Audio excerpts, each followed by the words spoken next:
So what we've got here are a couple of curly maple veneers that we saw the other day. You might have seen that on the video. These were 23 inches wide. And this design is evolving, and what I've decided to do is cut them back to follow the general arc of the cathedral lines here. And the client wanted a little bit of a natural wave, so I'm using the shape of the pattern of the wood to kind of feed my thinking about the shape of this. And I like what we've got here. This is a Bookmax pair of veneers. And then I've got a straight line joint that's going to be down the middle, which will kind of disappear because it's straight line grain. But you might notice from that end that this one looks darker than that one. That's the chatoyance of the wood, which we can't fake. That's just going to be how it is. But I've joined these on the joiner, and I notice there's a very tiny opening right here at the top. So I'm going to shoot this edge on both pieces to try to straighten that out, and I'll show you how I do it.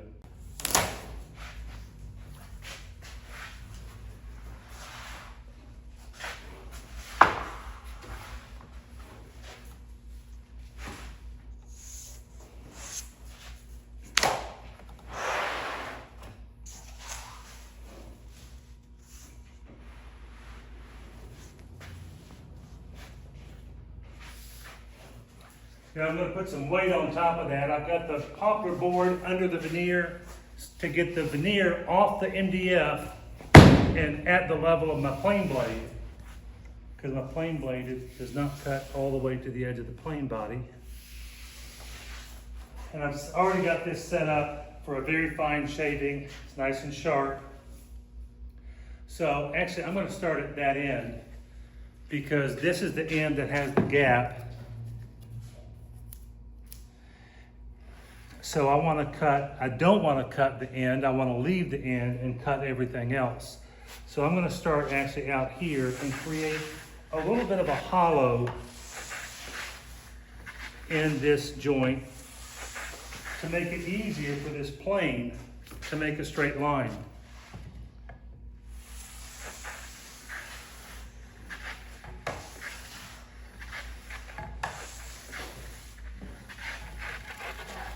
Now I'm going to come back here, not quite to the edge.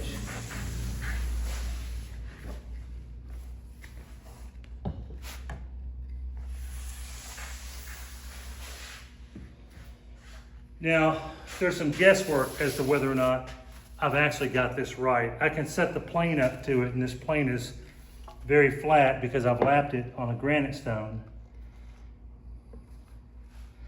That looks perfect. So I'm going to switch and work on the other one.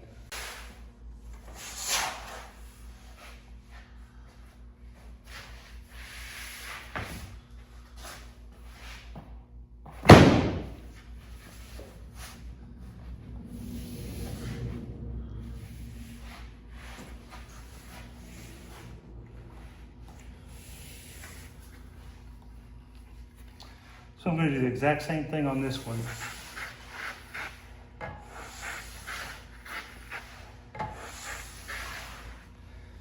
Now this is curly maple, which can tend to tear out, but my plane is really sharp. I've got the chip breaker set down very low.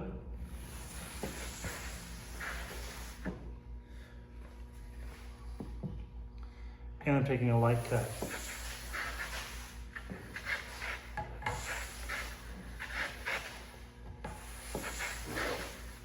Again, letting the weight of the plane keep it flat against the MDF. And now I'm going to take a couple of finished passes.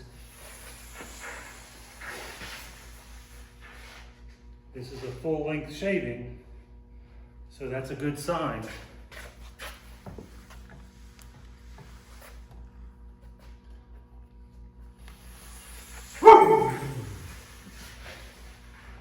Okay. Let's see how I did.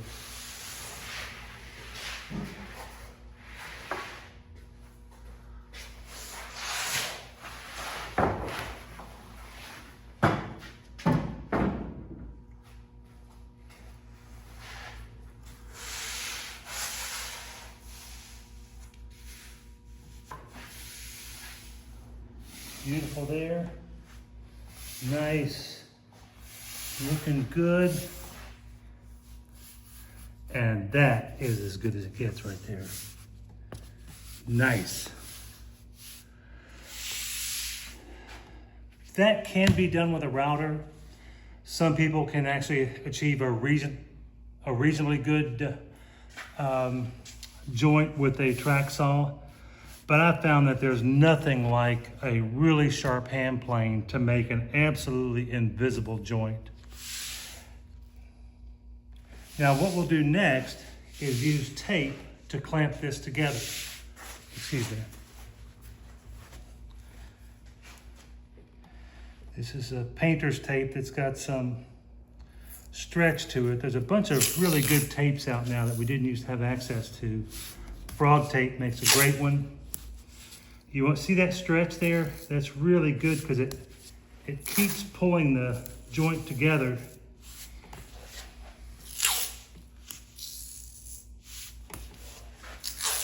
It will always be easy to find where this joint is just because of the chatoyant difference that you're seeing that makes this side look dark and this side look light.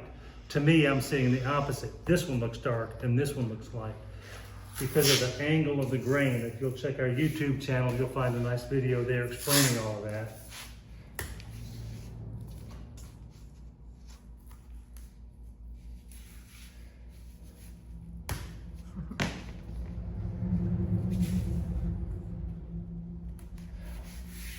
Especially in this poor light, it can be tricky to distinguish the veneers not being level with each other versus a gap, but this is all looking really, really nice.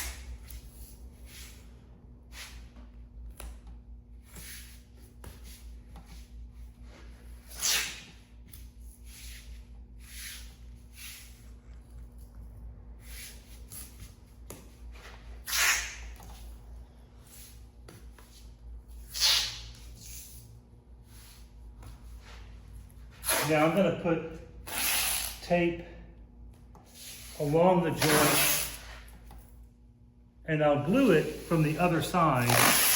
This tape is going to keep the glue from getting on what will be the surface, the final surface here.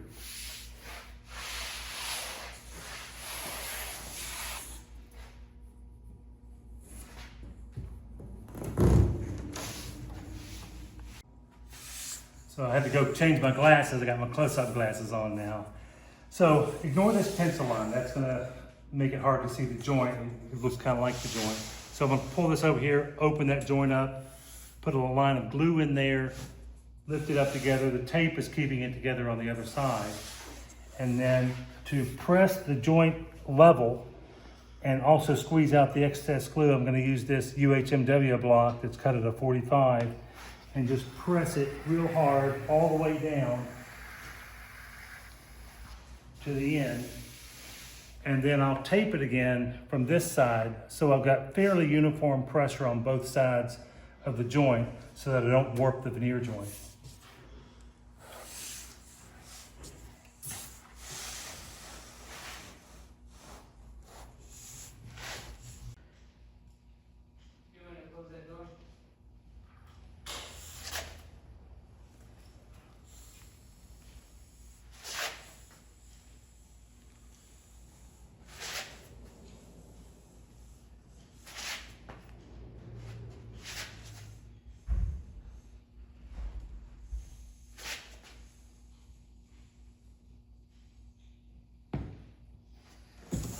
Well, I didn't screw that up.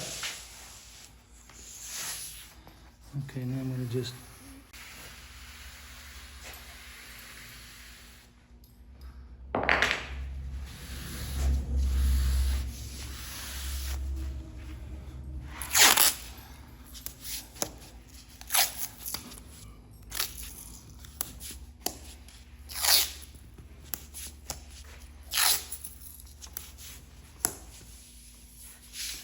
nice and even.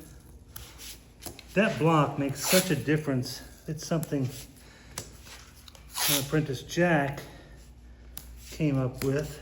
I've always just used some stick that was nearby, but that UHMW is soft enough that it's not gonna hurt the veneers, not gonna scratch, and you can really bear down and make that joint nice and even. But I'm still watching as I go along for any movement that might have happened that gets these offset.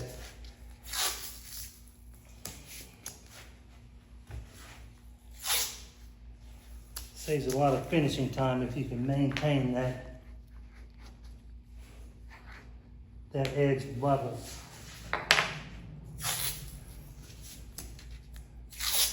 Now I don't need to put the long piece of tape here. That was just to seal the glue from seeping through. So that's good. I'll let that sit for about an hour, and then I'll start the process of joining the curved edge. That's pretty much how we do all of our veneer joinery, unless we can get it finished on the joiner itself. Thanks.